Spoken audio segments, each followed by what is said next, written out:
Марат екеуміздің отандасқанымызға биыл 15-ші жыл. Мен оның 3-ші некедегі әйелі болсам, ол менің 2-ші күйеуім. Менің бұрынғы күйеуімнен бір ұл, ортақ некеден бір ұл, бір қызымыз бар. Маратта 1-ші әйелінен бір қызы бар.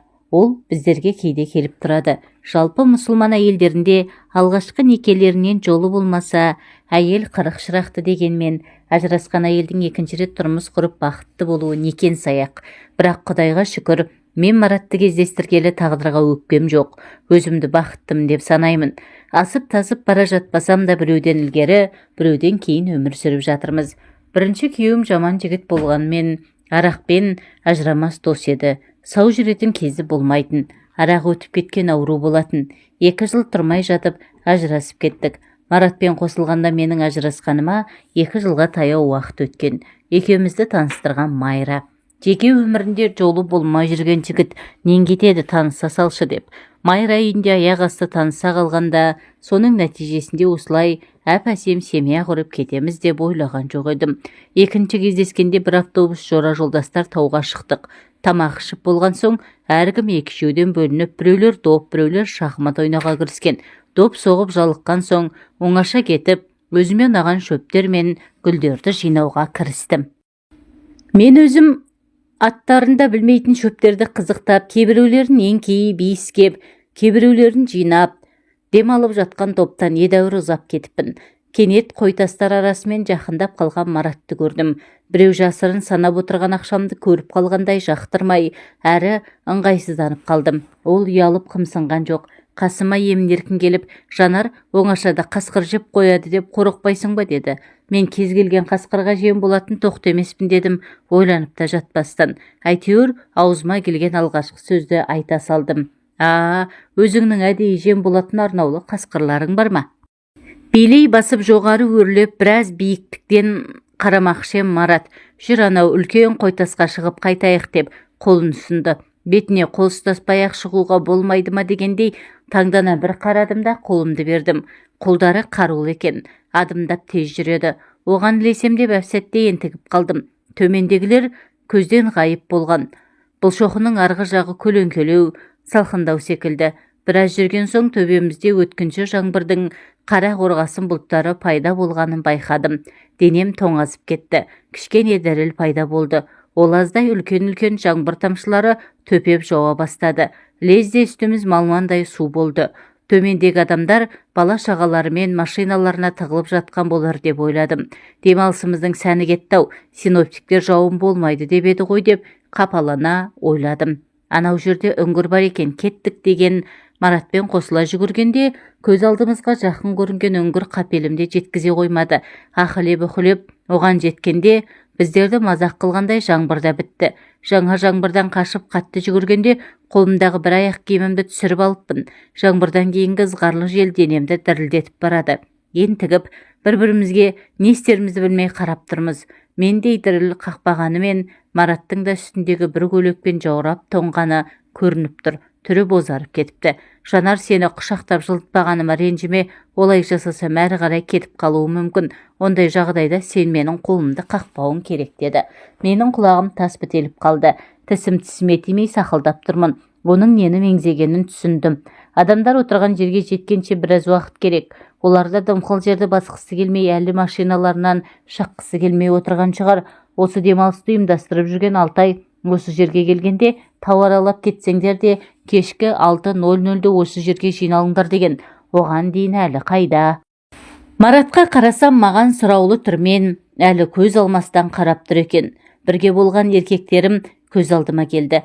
Біріншісі ажырасқан күйеуім, екіншісі ретін тауып күш көрсетіп дегеніне жеткен бір сұмырай, үшіншісі Марат болады ма? Біреу ішімнен, біреу артық, біреу кем не қылар дейсің? Көне сал, өзіңнің тәніңде жаныңда қарсы емес қой, әрі сені ырқына салып тұр дейді ішімнен бір дауыс. Жындысың ба? Екінші рет көрген еркекпен болмақшысың ба? Мерез бе, спит па, бірдеңесі болса қайтесің? Бала көтеріп қалсаң ше, өзі сырт келбеті келісті, денелі жігіт, етегіне намаз оқып жүр дейсің бе? Өзі туралы да ештеңе білмейсің. Ол сені ұнаттым, сүйемін, үйленемін деп те айтқан жоқ қой. Мынандай жерде қалай болмақсың? Сенің төсек историяларың жылы үйде оңашада жұмсақ төсекте өтетін дейді екінші дауыс. Осыдан көнсең саған үйленем деген дауыстың алыстан естілген соншалық оны Мараттың айтқанына сенбейтіндеймін. Сол екен, мен өзіме өзім сөз бергем. Мен туралы ештеңе білмей, көз жұмып көнген қызға не әйелге үйленем деп сөз бергем дейді.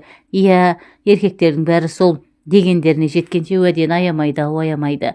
Менің үндемегенімді Марат өзінше түсінді ме, мені құшақтап алып сүйе бастады. Есімді жиғанша етегімді көтеріп шаруасына кірісті.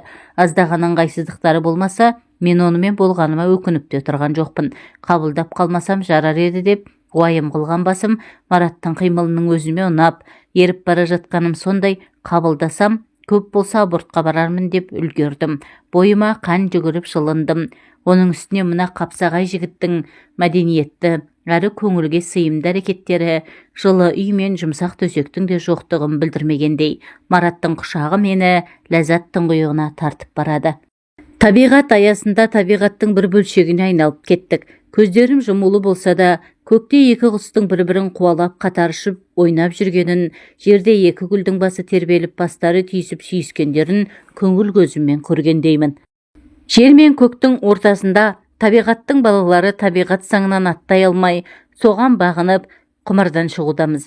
Екеуміз де қатты шөлдеп қалыппыз. Махаббат деп аталатын екеумізге ортақ ешқандай сезім болмағанымен, екеумізде де қатты құштарлық пен сағыныш бар еді. Мен еркек құшағын сағынсам, Мараттың да көптен әйелмен болмағаны сезіледі. Екеуміздің де темпераменттеріміз шамалас екен. Төменге мен бөлек оралдым. Марат менен әжептәуір кеш оралған менің аяқ киімімді сыңарын тауып әкеліпті. Бір жұмадан кейін Марат мені үйіне алып барып, көршілерін шақырып, Жанар енді біздің үйдің хозяйкасы болады деді. Сонда ол өзінің екі әйел жібергенін айтты. Басында біраз ыңғайсызданып жүрдім. Жиренше айтпақшы, күндіз екеу, түнде төртеу, бесеу, алтау болып кеткендейміз. Бірақ біздің мінездерімізде ортақ нәрселер көп еді.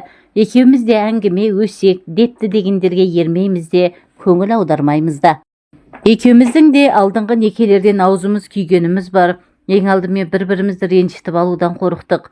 Алған тәрбиеміз, өмірге деген көзқарасымыз деңгейлес екен. Басты себеп сол болса керек. Сыйластық түбі үлкен сезімге ұласты. Ең бастысы бір-бірімізді тыңдай түсіне білдік.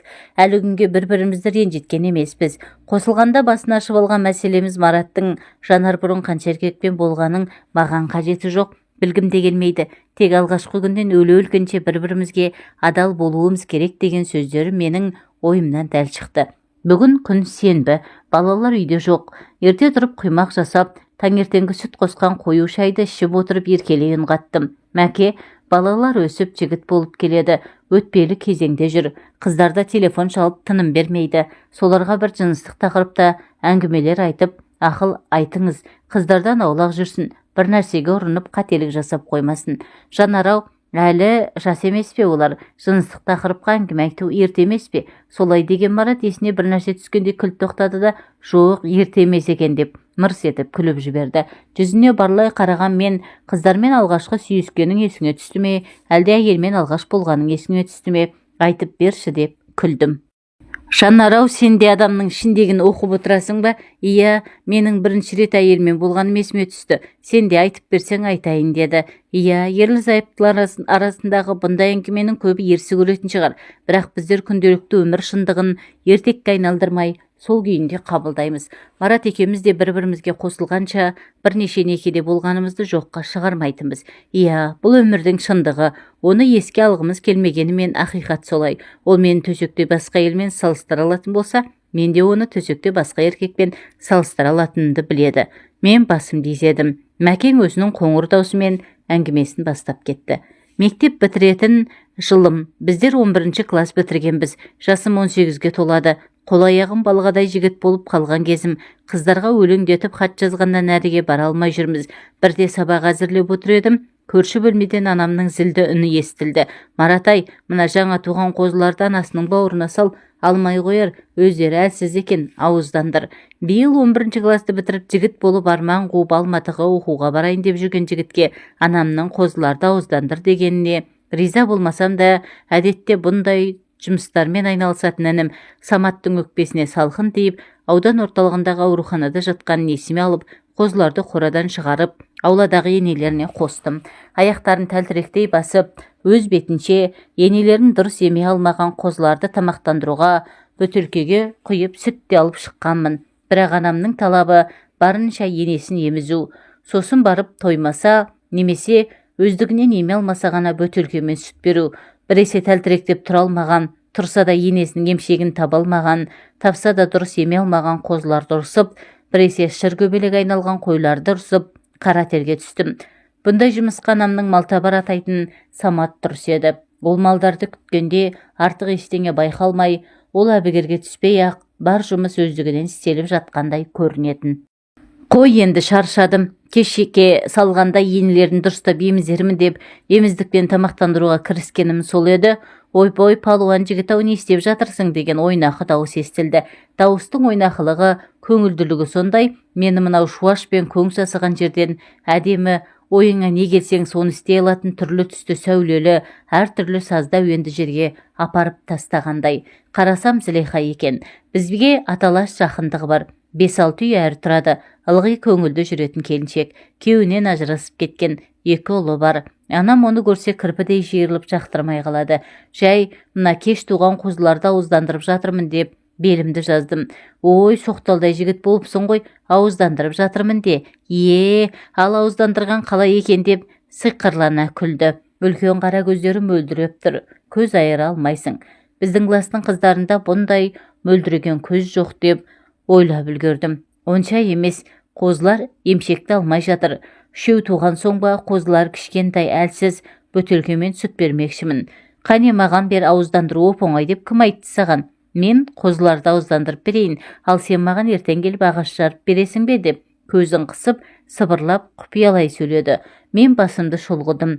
5 жыл бойы мектепте Тимур және оның командасының мүшесі болып, талай үлкендердің тезегін басып, үйлерін әктесіп, ағашын жарып, аулаларын жинап бергенбіз. Ағаш жару түкте емес, ол қолымнан келеді. Зілиха етегін жиып, 2 тізесінің арасына қыстырып жүрелей отырып, қозының аузын күшпен ашып, қойдың емшегін аузына сауып-сауып жіберді. Ана сүтінің дәмі бөлек пе, әлде мен шынымен ретін таба алмағаным ба? Аз уақыттан кейін-ақ қозы енесінің емшегін еме бастады. Анамның үйден шығып келе жатқан дыбыс естілді. Зілиха сұқ саусағын ерніне апарып, тыс, ешкімге айтпа дегендей белгі берді. Апа, саламатсыз ба? Бағана поштаға барып едім. Алматыдағы қызыңыздан посылка келіпті. Пошташы Танзила паспортын әкеліп, посылкасын алып кетсін деп айтып жіберген. Соны айтайын деп келдім. Көрген соң, мына балаға қозыларды ауыздандыруға көмектестім деген ол моп-момақан күйге ене қалды. 3 қозы енелерін таласа еміп жатыр. Зілиха кетіп бара жатып, көзін тағы бір қысты. Апамның оған рахмет айтқан даусы ызғарлы шықты. Онымен қоймай маған ала көзімен атып бір қарап, Зілиханың артынан бір түкірді. Түнде төсегімде дөңбекшіп көпке дейін ұйықтай алмадым. Зілиханың көзқарасында адамды тартып тұратын бір сиқыр бар. Көзқарасының өзі жұмбақ, тез өзгереді. Әрі мұңды, әрі тұнық, әрі күлімдеп тұрады. Адамға сынайды, барлайды, еркелейді қарайды. Неге екенін білмеймін, Зілихан анам да, көрші әйелдер де жақтырмайды. Тіпті бір ретте байсыз болса да қойны құр болмайды дегендерін оқыста естігенмін.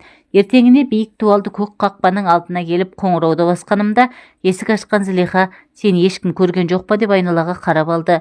Оған таңдана қарап қалған маған, тез-тез кір Марат деп қақпаны жапты. Қаз-қатар жарып дайындап қойған ағаштарға қарап, қайда жаратын ағаштар, балта өткірме деген сұрағыма Зілиха, қандай ағаш, үйге кір деді. Кешегі айтқан шаруасын ұмытып қалған ба, үйдегі электр розеткалары істемей қалған ғой деп үйге ендім. Шағын ғана 2-3 бөлмелерден тұратын тап-таза үйге қысыла басып кіргенмен, бізден басқа ешкім жоғын көріп еркінсідім. Кішкене 2 балалы үйге ұқсамайды. Шашау шыққан не киім, не ойыншықтар көрінбейді. Палуан қайным-ау, мен сені шынымен ағаш жаруға шақырды дейсің бе деп сықылықтап күліп алды. Күлкісі бар ғой, сыңғырлап тұр. Біздің кластың ешбір қыздары бұлай күле алмайды. Ол жүре сөйлеп, дастархан әзірлеп жатыр. Бұрын дайындап қойған ба, шай әп сәтте дайын болды. Мен клубта бүгін кинодан кейін би болады деп естігем. Үйге барып киетін шалбарымды өтіктеуім керек. Көрші бөлмеге шығып кеткен Зілиханың, палуан қайным-ау, сен не ішесің, ақ па, коньяк па деген даусы естілді. Бәрі жұмбақ болса да, санама бірдеңе жете бастаған секілді. Маңдайымнан тер бұрқ ете түсті. Оңаша үй, жаюлы дастархан, шөлмек сыланып, сызылған келіншек, сырлы тылсым дүние жұмбақтығымен тартып тұрса да, ағаш жару керек болмаса, кинодан кейін би болатын еді. Қайтуым керек деп орнымнан тұрмақшы болдым. Бірақ аяқтарым асығар емес. Отыр, Марат, отыр, би болса кинодан кейін емес пе? Мен сені жеп қоймаймын деп жас балаша аузын томпайтты. Ерке қызға құсап кетті. Жасы 25-30-да шығар, бірақ дәл қазір 16-дағы қыздардай көрінді. Өзім бір белгісіз нәрседен жүрексініп тұрғандаймын. Әшейінде ештеңеден қорықпайтын басым бас киімімді қыса ұстаған қалпы тұра қашқым келіп тұр. Марат, бірінші шай ішіп әңгімелесейік, жақын отыр деген Зылиха аузы ашылған шөлмектен 2 рюмкаға ақ арақ құя бастады. Екеуміз де еркін отырып, әңгімелесу үшін мынаны алып қоялық. Бүгін менің күйеуге шығып, алғашқы еркекпен болғаныма 10 жыл толды. Оның орталап құйған рюмкадағы арақты қағып салғанына қарап, мен де әйелден қалғаным ұят болар деп қағып салдым.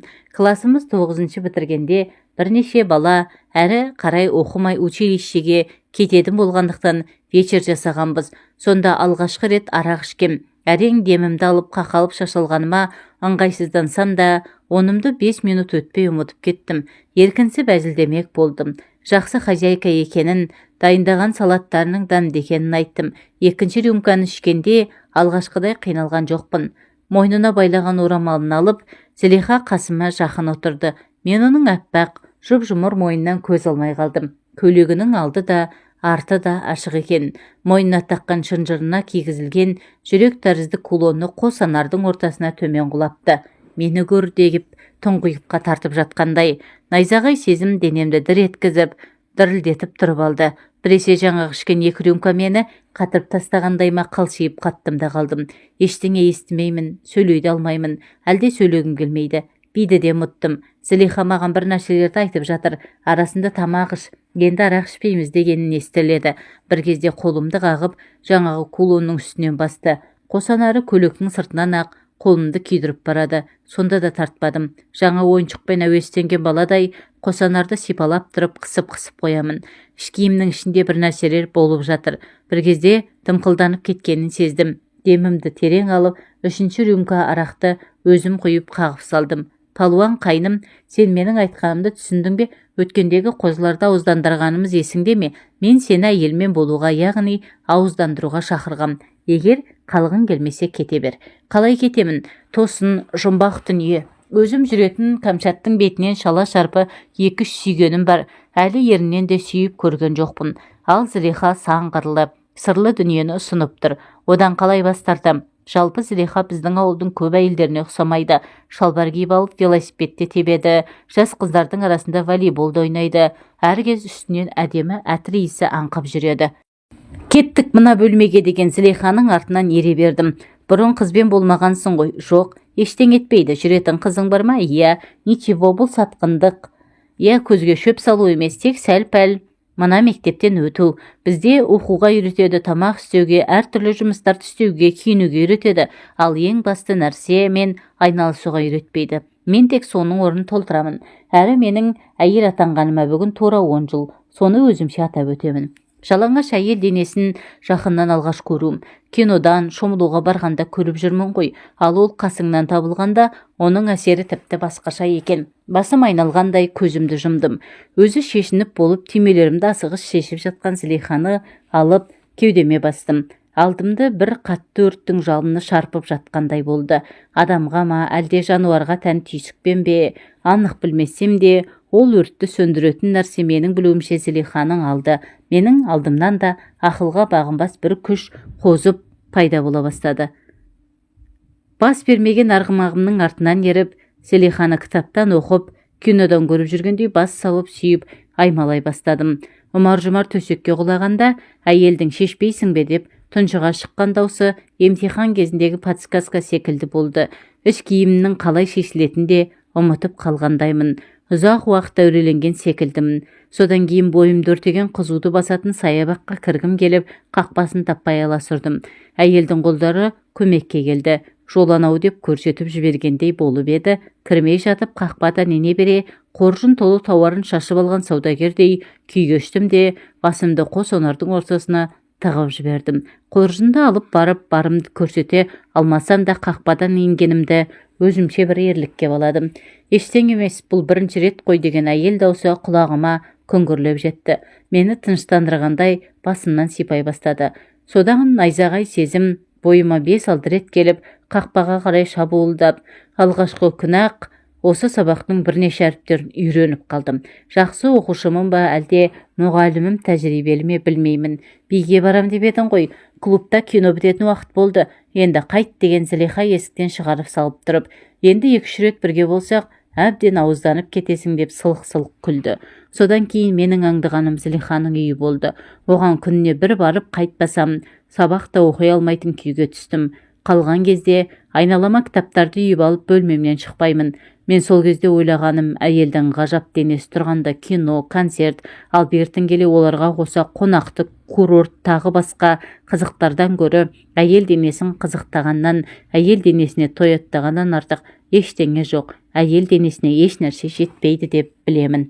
Әртүрлі сылтау айтып кешке қарай Зілиханың үйінен бір-ақ шығам. Ештеңеге шамамыз келмей дереу төсектен табыламыз. Жас арасын сезбеймін. Оны мен өзімді еркін ұстаймын. Ол да 2 баласы бар әйел секілді емес. Мен сенің үстіңе шығайын дейді. Біресе былай жасап көрші қалай болады екен дейді. Құдды математика апайдың бұл есепті тағы қандай жолдармен шығаруға болады екен деген сұрақтар секілді.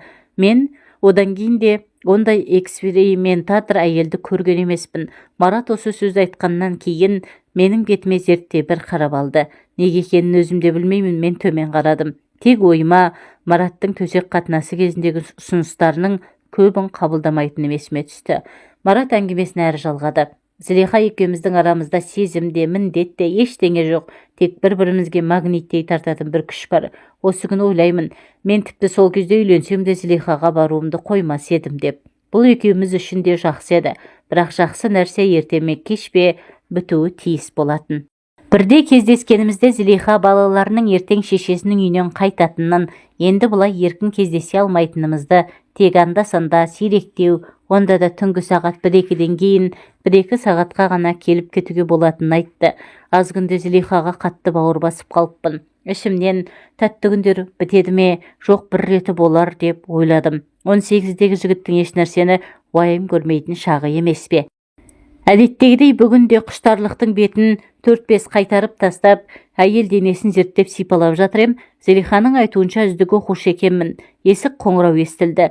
Денесі былқ-сылқ етіп маужырап, ләззатқа батып жатқан Зілиха әлденеден секем алғандай ұшып тұрды. Халатын жүре киіп Зілиха шығып кеткен. Аздан соң даладан қатты дауыстар естіле бастады. Зілиха мен тағы бір еркектің дауысы. Сақтықта қорлық жоқ деп киініп алдым. Аулаға шығатын ауызғы бөлменің есігінің артына тығылып, демімді ішіме тартып, құлағымды сырттағы диалогқа тіктім. Дауыс таныс, учаскелік милиционер Созақбайдікі. Одыраңдаған жігіттен мектеп оқушылары түгіл жұрттың бәрі қорқады. Үйде оған қатысты әңгіме қозғалса, апам әлгі әдірем қалғыр Созақбай деп отырады. Өзі әйел бетін, денесі де қалай солай пішіле салған әйел денелі, даусы да шіңгілдеп шығады. Әйел бет еркек дегенді білесіз бе? Көзіңізге елестетіп көріңізші. Еркек екенін үстіне киген еркек киімі ғана білдіреді. Созақбайдың өзі әлде жұмысын жақсы көреді ме, әлде басқа киімнен гөрі милицияның киімін жақсы көреді ме? Әйтеуір формасын ұйқыға жатқанша үстіне тастамайды.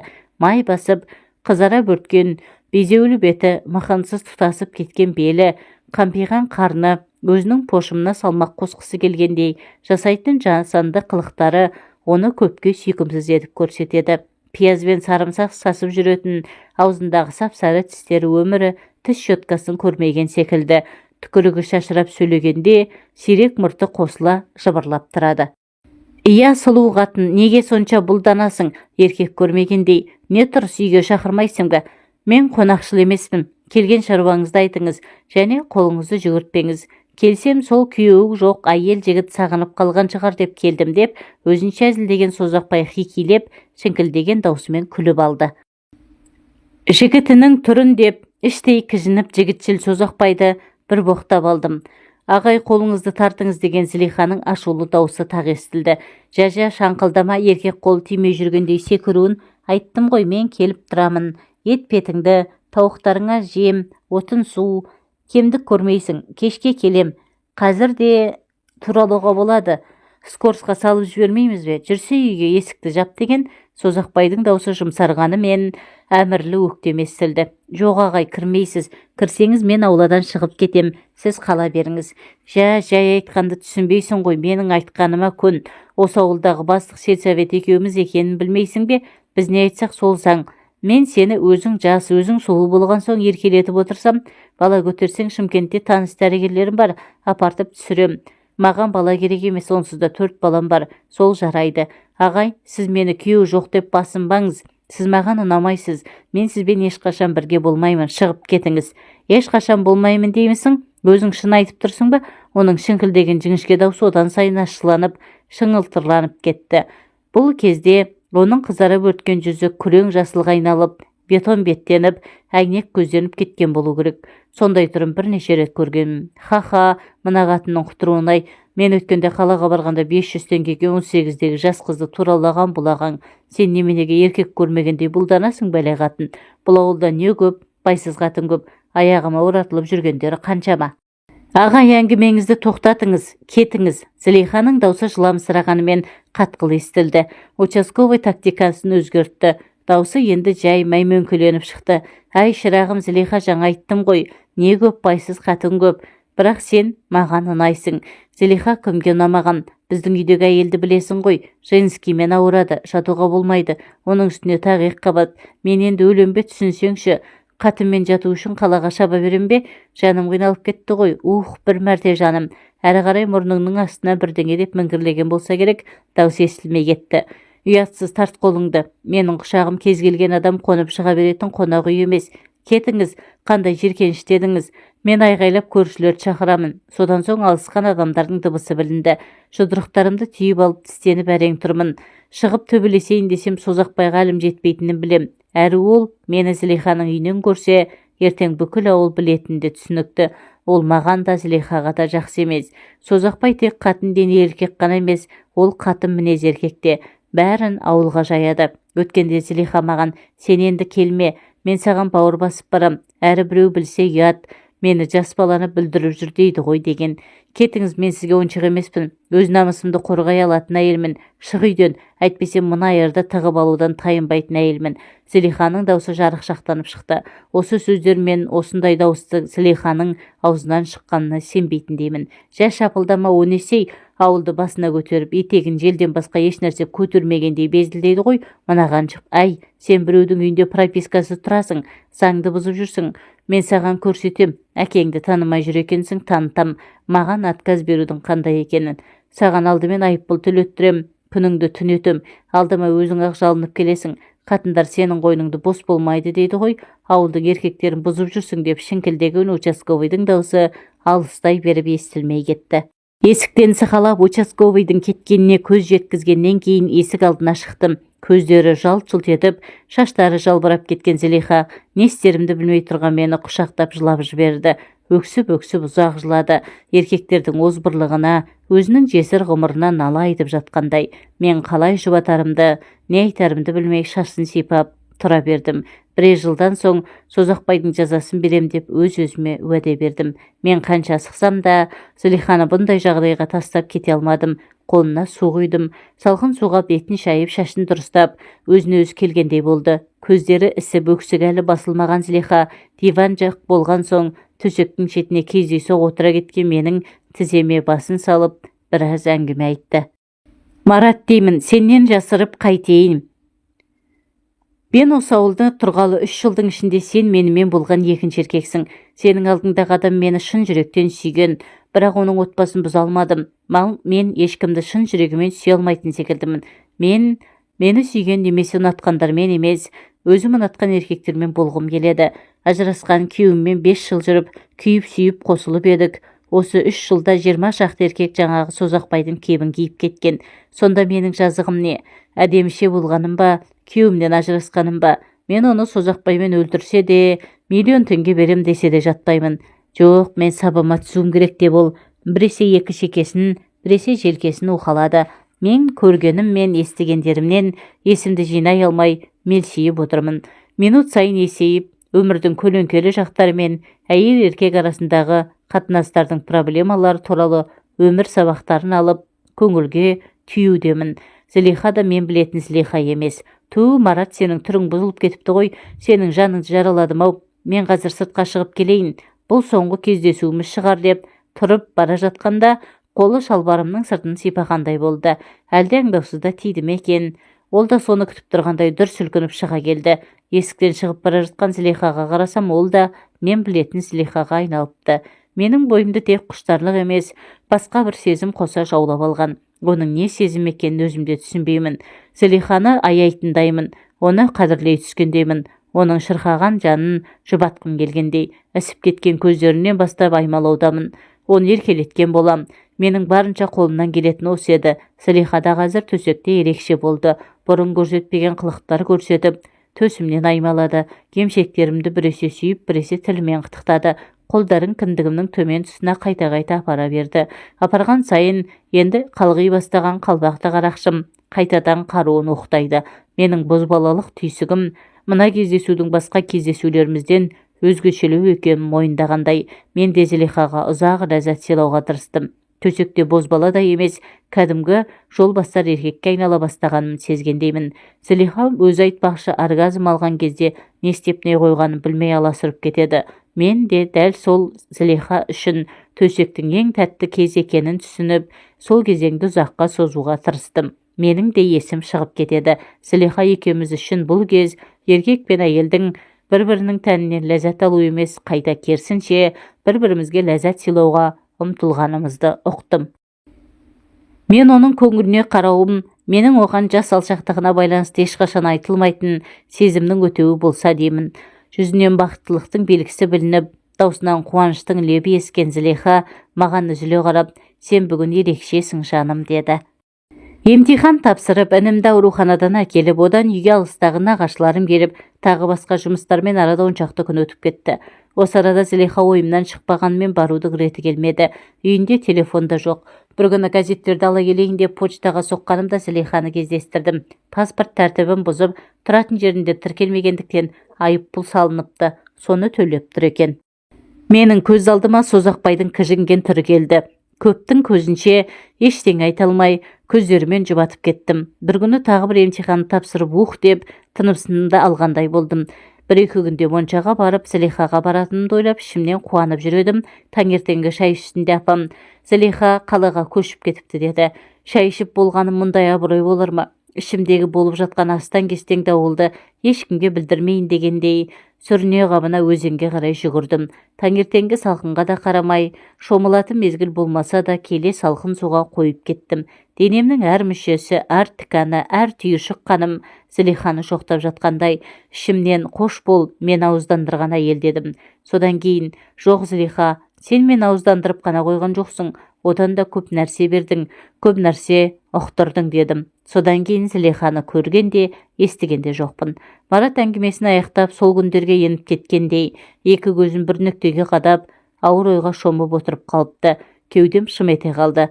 Маратты өзіме белгісіз Зылихадан қызғанғандаймын. Ау, Мәке түс болып қалды ғой, қазір күн ысып кетеді, базарға азық-түлікке барып келейік, дедім. Ал сен ше, сен де айтам деп едің ғой. Мәке түс болып қалды ғой, мен тағы бірде айтармын деп, мойнынан құшақтап ерінен сүйдім. Мәкең мұны өзінше түсінді ме, әлде менің бетімде солай жазулы тұрма, ол төсекке ме кеттік деп мені көтеріп алды. Мен көздерімді жұмып, Мәкеңді енді ешкімге бермеймін дегендей мойнынан қатты құшақтап алдым. Жоқ, мен Зылихадан артық ләззат сыйлаймын. Оның бейнесін Мәкеңнің ойынан бір жола шығаруым керек. Әрең тапқан аяулымды ешкімге де бермеймін дегендей, оны аймалай бастадым. Алғашқы еркек құшағын көргенім туралы, ол заңды күйеуім болса да ешқашан айтпаймын. Ол әйелдер тарапынан ешқашан айтылмайтын әңгіме. Мәкеңнің құшағында көзім жұмылып бара жатып, кешке балалармен әңгіме өткізуді ұмытпау керек деп ойлап үлгердім.